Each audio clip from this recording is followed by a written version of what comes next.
regulation of kidney function. Regulation of kidney function. The functioning of kidney is efficiently mentioned and regulated by hormonal feedback mechanism.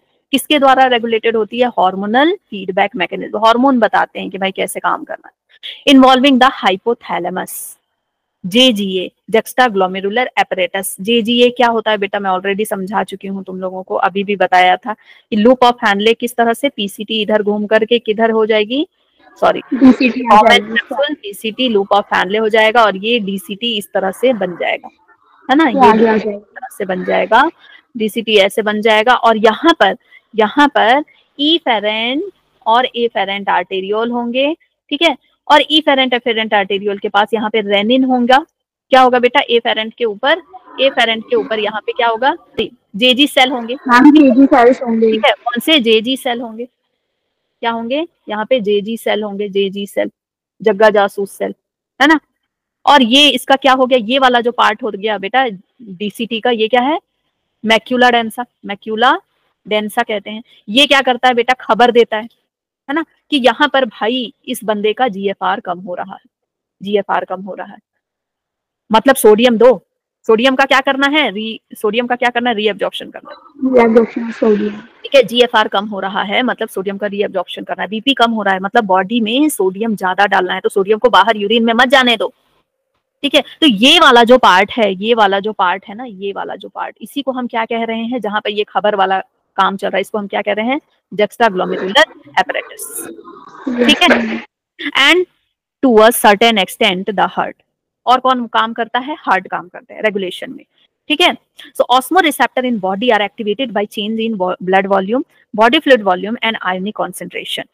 An excessive loss of fluid from the body can activate this receptor, which stimulates the hypothalamus to release antidiuretic hormone or the vasopressin from the neurohypophysis.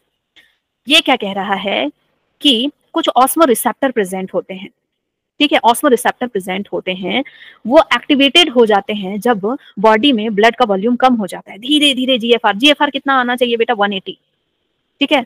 180 litre आना चाहिए ना, या 125 ml पर minute आना चाहिए, यही पढ़ा है हमने।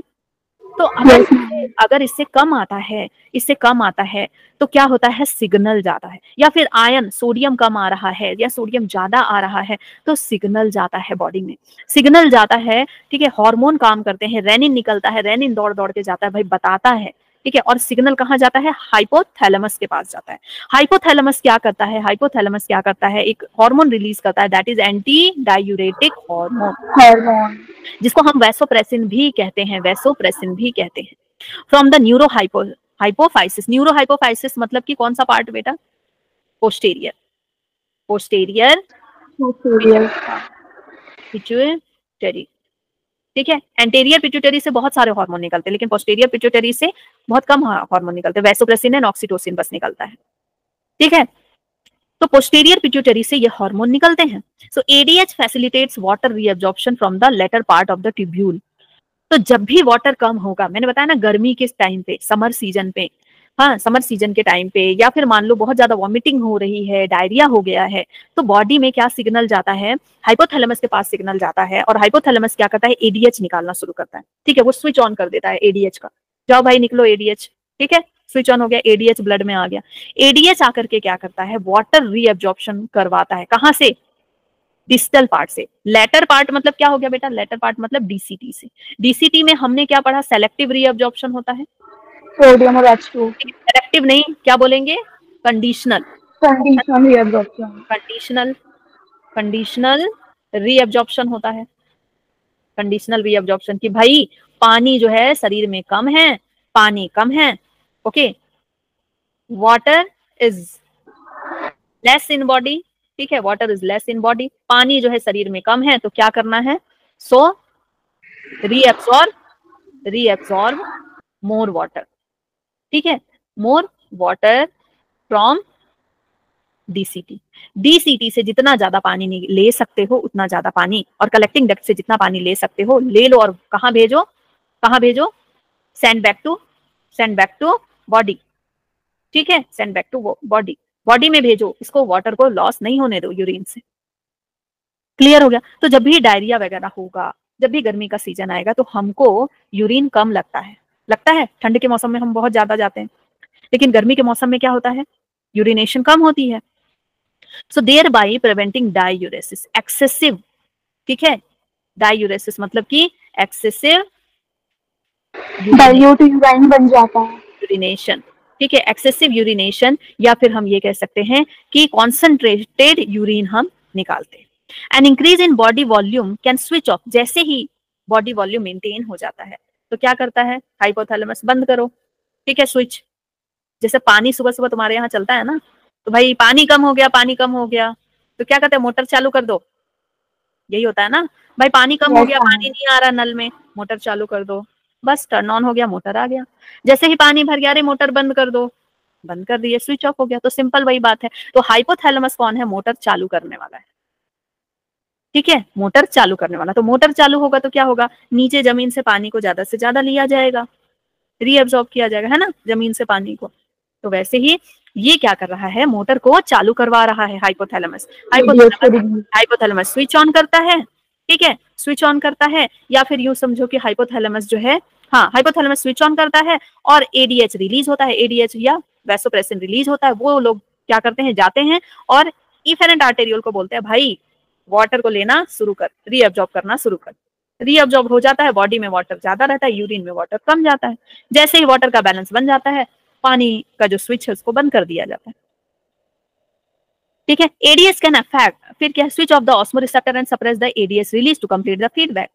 ADS can also affect the kidney. ADH सिर्फ यही काम नहीं कराती कि रीअब्जॉर्ब करवा रही, ये किडनी के फंक्शन को भी अफेक्ट करती है। By it constrictory affect on blood vessel, ये क्या कराती है, ब्लड वेसल को कंस्ट्रिक्ट कराती है, वैसो कंस्ट्रिक्टर का काम करती है। कंस्ट्रिक्टरी इफेक्ट मतलब वैसो कंस्ट्रिक्टर, ठीक है। तो ये वैसो कंस्ट्रिक्टर का काम करती है, वेसल्स को कंस्ट्रिक्ट करना। वेसल एक होता है वैसो डायलेटर, डायलेट मतलब वेसल को फैलाना। ये क्या करी, वैसो कंस्ट्रिक्ट करिए। तो अगर हम वेसल को इफेरेंट को कंस्ट्रिक्ट करेंगे तो क्या होगा बेटा, ज्यादा क्या निकलेगा, जीएफआर, ज्यादा ब्लड का प्रेशर बढ़ेगा, ठीक है। तो ये ब्लड प्रेशर को ज्यादा बढ़ाती है, ब्लड वेसल को ना दबा देती है। तो दबाने से क्या होगा, ब्लड प्रेशर ज्यादा हो जाएगा, ठीक है। ब्लड प्रेशर को इंक्रीज करती है। Increase in blood pressure can increase the glomerular blood flow. जी एफेरेंट और इफेरेंट के उसको दबाओगे ब्लड वेसल को तो क्या होगा, ज्यादा जीएफआर जाएगा, है ना, ज्यादा फिल्ट्रेशन होगा, ज्यादा ब्लड फ्लो अंदर जाएगा, ठीक है, and thereby increasing the GFR, ठीक है। ये समझ में आया, ये समझ में आया, यस मैम। है ना। तो अभी हमने क्या समझा, यही वाला पार्ट बस समझा के खत्म करूंगी, फिर कल हम फिर शाम में अगर मौका मिला तो रास पढ़ेंगे, ठीक है। और कल आपका टेस्ट है, पता है ना, कल आपका टेस्ट है, ह्यूमन हेल्थ का क्वेश्चन तैयार कर दिया है मैंने, कल आपका टेस्ट है। सो अभी हमने क्या पढ़ा कि ये आयुष है, ठीक है, ये आयुष है, आया नहीं है ना इसीलिए, ये आयुष है। तो आयुष जो है अभी वॉमिटिंग कर रहा है, भगवान ना करे हो, ऐसे ही बता रहे हैं, वॉमिटिंग कर रहा है, ठीक है, आयुष वॉमिटिंग कर रहा है, इसको पसीने भी हो रहे हैं, इसको पसीने स्वेटिंग भी हो रही है, पानी भी कम पिया है इसने, ठीक है, ओके। तो मल्टीपल चीजें इसके साथ चल रही हैं। तो क्या होगा इसके बॉडी में बेटा, क्या होगा, मतलब कि इसके अंदर, इस पर्सन के अंदर क्या हो गया, इस पर्सन के अंदर, है ना, वाटर कम हो गया, वाटर लो हो गया, ब्लड फ्लो क्या हो जाएगा, लो हो जाएगा, ठीक है, ब्लड फ्लो भी क्या हो जाएगा, लो हो जाएगा, वाटर लो हो गया, ब्लड फ्लो लो हो गया। तो अब कहाँ सिग्नल जाएगा, कहाँ सिग्नल जाएगा, इसके इसके ब्रेनवा में सिग्नल जाएगा, देखिएगा ना बाद में वीडियो। हाँ, इसके हाइपोथैलेमस में सिग्नल जाएगा, ठीक है, इसके हाइपोथैलेमस में सिग्नल चला गया कि अरे भाई ये तो उल्टी कर रहा है, इसका पसीना भी हो रहा है, और ये जो है पानी भी नहीं पिया है दिन भर से, खाली कोल्ड ड्रिंक पी रहा है, लेस खा रहा है। तो हाइपोथैलेमस में सिग्नल गया। हाइपोथैलेमस में सिग्नल जाते ही क्या होगा बेटा, बताते जाओ, ये क्या करेगा हाइपोथैलेमस, डीसीटी में एडीएच रिलीज करेगा, ठीक है, release ADH, release ADH. ADH को हम और क्या कहते हैं, वैसोप्रेसिन। वैसोप्रेसिन से ही समझ में आ रहा है, ये ब्लड वेसल को क्या कर रहा है बेटा, press the blood vessel, blood vessel को प्रेस कर रहा है, मतलब कॉन्स्ट्रिक्ट कर रहा है, ठीक है। एडीएच ये रिलीज करेगा, कहां से, कहां से रिलीज करेगा, पोस्टेरियर, पोस्टेरियर पिट्यूटरी, पिट्यूटरी से ये रिलीज करेगा। और पोस्टीरियर पिट्यूटरी को क्या कहते हैं? न्यूरो हाइपोफाइसिस भी कहते हैं। Neuro hypophysis. मेरा ना पूरे जो ह्यूमन फिजियोलॉजी है उसमें सबसे फेवरेट पार्ट है मेरा हार्मोन वाला। नाम सबसे बोरिंग लगता है मुझे। नहीं, तुम पढ़ के देखना मुझसे, इतना इंटरेस्टिंग है बेटा। क्योंकि पता है आपके जितने भी एक्टिविटी आप करते हो ना, आपका जो मूड स्विंग होता है, जितनी भी चीजें actually depend on our hormones. ठीक है। So release ADH, vasopressin release करेगा। अब ये कहाँ जाएगा एडीएच दौड़ते हुए? एडीएच कहाँ जाएगा? मैम आयुष कह रहा है वो ज्वाइन नहीं हो पा रहा है। उसको बोलो ज्वाइन नहीं होने। ये एडीएच कहाँ जाएगा बताओ? कहाँ जाके खबर देगा? ठीक है, ये कहाँ जाएगा? डीसीटी के पास जाएगा। ठीक है, डीसीटी पे क्या कराएगा? डीसीटी पे क्या कराएगा बेटा? सेलेक्टिव या कंडीशनल रीएब्जॉर्प्शन किसका? Of water. ठीक है, बाई कौन करेगा बेटा? ये पेरिट्यूबुलर कैपिलरीज। ठीक है, पेरिट्यूबुलर कैपिलरीज ये क्या करेंगी? रीएब्जॉर्प्शन का काम करेंगे। आगे क्या होगा? ठीक है, ये चला गया, ये इसने करा लिया। और क्या होगा फिर? Water reabsorb. ठीक है, वाटर रीएब्जॉर्ब हो जाएगा, सारा वाटर जो है रीएब्जॉर्ब हो जाएगा। और फाइनली क्या होगा? वाटर रीएब्जॉर्ब होगा तो यूरिन कॉन्सेंट्रेटेड होगा या फिर लेस यूरिनेशन होगा। हेंस फाइनली क्या हो जाएगा? Water balance. ठीक है, वाटर बैलेंस, या हम कहें तो फ्लूइड बैलेंस इन बॉडी। ठीक है, बॉडी में फ्लूइड बैलेंस हो जाएगा। तो आगे क्या होगा? फ्लूइड बैलेंस हो गया तो ये बंदा कैसा फील करेगा? हाँ, ठीक है, ये बंदा फिर अब कैसा फील करेगा? फाइन, है ना, ये अच्छा फील करेगा। ओके, दूसरा और क्या होगा? हाइपोथैलेमस से बेटा ये सारी चीजें रिलीज होने की वजह से, वैसोप्रेसिन रिलीज होने की वजह से क्या होगा? और क्या होता है जल्दी बताओ? जीएफआर बढ़ जाएगा। और क्या होगा? कंस्ट्रिक्शन होगा ना, वैसे constriction of blood vessel constrict होगा। और क्या होगा? ब्लड वेसल कंस्ट्रिक्ट होने से ब्लड प्रेशर बढ़ जाएगा, जीएफआर है ना इंक्रीज हो जाएगा। ओके, बीपी जैसे ही ये कंस्ट्रिक्ट होगा तो जीएफआर ये बढ़ जाएगा, ग्लोमेरुलस फिल्ट्रेट बढ़ जाएगा। तो हेंस फाइनली क्या होगा? वाटर बैलेंस हो जाएगा। और क्या होगा? ये हाइपोथैलेमस जैसे ही ये कंडीशन आती है तो क्या करता है? इंक्रीज थर्स्ट, प्यास को बढ़ाता है बेटा इस टाइम पे। वहां से तो रीअब्जॉर्ब करा रहा है, साथ में क्या बोल रहा है? पानी पियो। तो जब भी डायरिया होता है तो बहुत ज्यादा पानी पीने का मन करता है ना, वॉमिटिंग होता है या डायरिया होता है तो बहुत ज्यादा पानी पीने का मन करता है, स्वेटिंग होती है तो पानी पीने का मन करता है। क्यों मन करता है? क्योंकि भाई हाइपोथैलेमस सिग्नल भेज रहा है। तो थर्स्ट बढ़ जाएगा, तो थर्स्ट बढ़ेगा तो क्या होगा? वाटर इनटेक बढ़ेगा। ठीक है, वाटर इनटेक बढ़ेगा तो फाइनली क्या होगा? वाटर बैलेंस हो। समझ गए? तो फाइनली ये बंदा ठीक हो जाएगा। ओके, तो जब भी आप कभी कभी ऐसा देखोगे कि पानी मतलब पीते जा रहे हैं लेकिन पानी की जो प्यास है ना वो बुझ नहीं रही है, होता है ऐसा कभी कभी, अरे यार पानी पिए जा रहे हैं, लग रहा है कि और पिए। ठीक है, तो ऐसा कब होता है? या तो आपके हाइपोथैलेमस में कुछ गड़बड़ी है, ठीक है, गलत सिग्नल भेज रहा है। लेकिन ज्यादातर ऐसा होता है कि आपको पता नहीं है लेकिन अंदर क्या है? अंदर सॉल्यूट बढ़ गया है।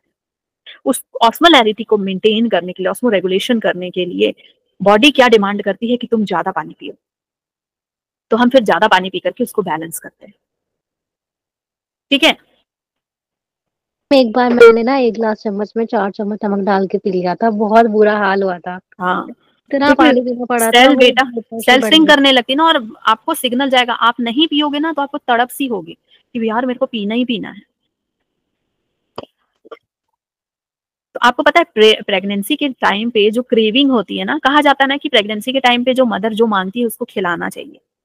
हाँ, कहा जाता है कि हाँ, कि मदर जो भी मांग रही है, उसको आधी रात क्रेविंग हो रही है, जो भी क्रेविंग हो रही है वो उसको खिलाना चाहिए, नहीं तो बच्चा जो है ऐसा हो जाता है वैसा हो जाता है। एक्चुअली ये सब कुछ नहीं होता, ये कहानियां हैं। देखो क्रेविंग इसलिए होती है क्योंकि उस समय उस चीज की जरूरत होती है। तुमको तो अपने बॉडी के अंदर का नहीं पता ना।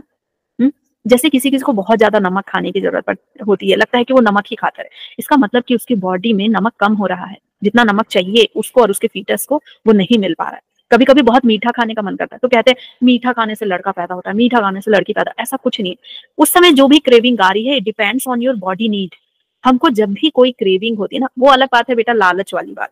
लालच जैसे कि हमको लेज खाने का मन कर रहा है, हमको पिज्जा खाने का मन कर रहा है, ये सब लालच है। क्योंकि बॉडी को स्पेशल जो है ना उस फ्लेवर से कोई मतलब नहीं है। बॉडी को सिर्फ क्या समझ में आता है, 5 टेस्ट समझ में आता है ना। तो उसको बॉडी को इससे मतलब नहीं कि तुम पिज्जा खिला रहे हो उसको, कि तुम गुपचुप खिला रहे हो, क्या खिला रहे हो। बॉडी को मतलब है कि तुम उसको नमक चाहिए तो तुम उसको खाने से भी नमक दे सकते हो, ऐसे नमक घोल के भी दे सकते हो, कैसे भी दे सकते हो। लेकिन अगर वो अलग बात है कि तुम कह रहे हो कि मेरे को यही खाना है, समझ गए। तो उस समय जो क्रेविंग आती है वो क्रेविंग आती है या तो मुझे नमक दे दो, किसी भी फॉर्म में नमक दे दो, या तो मुझे चीनी दे दो, किसी भी फॉर्म में चीनी दे दो, ठीक है, या तो फिर फ्रूट्स खाने की इच्छा होती है। तो जो भी बच्चे की रिक्वायरमेंट होती है, जो ग्रोइंग फीटस है ना उसकी रिक्वायरमेंट जो होती है उसके अकॉर्डिंग हमारा बॉडी अडेप्ट होता है। तो पुराने जमाने के जो भी लोग हैं वो कहते हैं कि ये खाने से ना इसका मतलब कि लड़की होने वाली, इसका मतलब कि लड़का होने वाला है, या फिर जो है हाँ, या फिर ये कहते हैं कि इसका मतलब ना ऐसा है कि लड़का जो है, लड़का है या लड़की जो भी फीटस है वो ना वो बहुत नमकीन खाने वाला होगा, वो बहुत मीठा खाने वाला होगा। ऐसा कुछ नहीं है, वो सारा डिपेंड करता है कि उस बच्चे को अभी क्या जरूरत है, वैसे सिग्नल आते हैं और वैसा फूड माँ खाती है। कभी कभी पुराने जमाने में ना, पहले जब लेडीज को आयरन की गोलियां नहीं दी जाती थी प्रेगनेंसी के टाइम पे, ठीक है, वो तो घर में ऐसे ही डॉक्टर को भी नहीं दिखाया जाता था, आयरन की गोलियां नहीं दी जाती थी, हाँ, रूटीन नहीं दिया जाता था। आजकल तो सब कुछ दिया जाता है। तो जब नहीं दिया जाता था ना तो उस टाइम पे ना जो लेडीज होती थी ना, इवन जो खपड़ा होता है ना, खपर जानते हो, जो हार्ट के ऊपर जो रेड रेड कलर का जो खप्पर लगाया जाता है, ठीक है, तो झोपड़ी के ऊपर जो खप्पर होती है वो खाने लगती थी लेडीज, मिट्टी खाने लगती थी लेडीज। अब क्यों नहीं खाती हैं लेडीज मिट्टी या खप्पर, खाने का मन क्यों नहीं करता है? इसलिए नहीं करता है क्योंकि अब उनको जो चीजें हैं वो मिल रही हैं। डॉक्टर जैसे ही प्रेग्नेंट होती है लेडी तो उसको आयरन की गोलियां जरूर देती है, प्रोटीन जरूर देती है, तो वो सारी चीजें उसको मिल रही है तो उसको खाने का मन नहीं करता है। आप ना किसी छोटे बच्चे को देखोगे जो मिट्टी खा रहा है और ना उसको बार बार मना करने पर भी वो मिट्टी खा रहा है, वो बार बार कुछ पेंसिल खा रहा है, हाँ कभी चौक खा रहा है। आप देखते हो ना कि कोई बच्चा मैं भी चौक खाता खाती हूँ, मैं भी बहुत खाती हूँ, अभी नहीं खाती बहुत। तो मैं आपको हाँ, तो मैं वो आपको इसके पीछे रीजन बताती हूँ कि अगर किसी को ना चौक खाने की क्रेविंग होती है, किसी को मिट्टी खाने की क्रेविंग होती है, इसका मतलब ये है कि आपके अगर चौक खाने का क्रेविंग हो रहा है, इसका मतलब कि कैल्शियम कम है, ठीक है, बॉडी में कैल्शियम कम है तो उसको देख करके लालच आ रहा है। और अगर आपको मिट्टी खाने का मन हो रहा है, इसका मतलब कि आयरन कम हो रहा है, शरीर में कुछ मिनरल्स हैं ऐसे जो कम हो रहे हैं, तो बॉडी ना अपने आप उधर अट्रैक्ट होती है। छोटे बच्चों पे ये रिसर्च किया गया था कि छोटे बच्चों पे ना अलग अलग तरह का फूड दिया गया, तो वो बच्चे जो थे ना उसी फूड की तरफ बढ़ रहे थे जिनकी उनमें कमी पाई गई थी। तो बच्चे में अगर आयरन की कमी है ना तो वो बच्चा अनार देख के लालच करेगा, गाजर देख के लालच करेगा। तो जिस चीज का कमी है बच्चा उधर जाता है, क्योंकि बच्चे को अभी कोई टेस्ट नहीं पता। तो ग्रोइंग फीटस को, इन्फेंट्स को ना कोई टेस्ट नहीं पता होता, उनको सिर्फ ये पता होता है कि हमारी बॉडी के लिए क्या जरूरी है, तो वैसे सिग्नल जाते हैं बॉडी में। तो हमारा बॉडी ना बहुत अमेजिंगली वर्क करता है बेटा, हमको पता भी नहीं है कि इतना अमेजिंग है बॉडी, समझ गए। तो कभी इस तरह का जो क्रेविंग आता ना तो उसको जरूर फुलफिल करना चाहिए। मैम चौक वाली फीलिंग होता है कभी नहीं कभी। तो अगर जैसे आपको ये फीलिंग आ रही है ना कि आपको चौक खाना है, इसका मतलब कैल्शियम कहीं ना कहीं कम बहुत ज्यादा ऐसा होता है कि मतलब दे दो, कभी कभी तो मतलब बहुत ज्यादा क्रेविंग होती है कि चौक खा लो। तो बहुत ज्यादा क्रेविंग होती है तो कभी कभी तुमको टेटनी भी आता है, मतलब वो आता है क्या, ऐसे लेटे लेटे नहीं, पैर मुड़ जाना, समझ गए, या फिर थोड़ा फटीग होना, पैर में दर्द होना। तो मेरे अगर ये ख्याल में होता है। हाँ, तो जिसको ना पैर में भी दर्द हो रहा है, चौक भी खाने का मन कर रहा है, इस तरह की चीजें, मतलब कि बेटा कैल्शियम थोड़ा सा बॉडी में कम है तो कैल्शियम इंटेक ज्यादा दो। मैम वो वैसे टेस्टी भी लगती है। तो वो थोड़ा सोना सोना सा उसकी जो महक होती है ना उसके चलते भी अच्छा लगता है।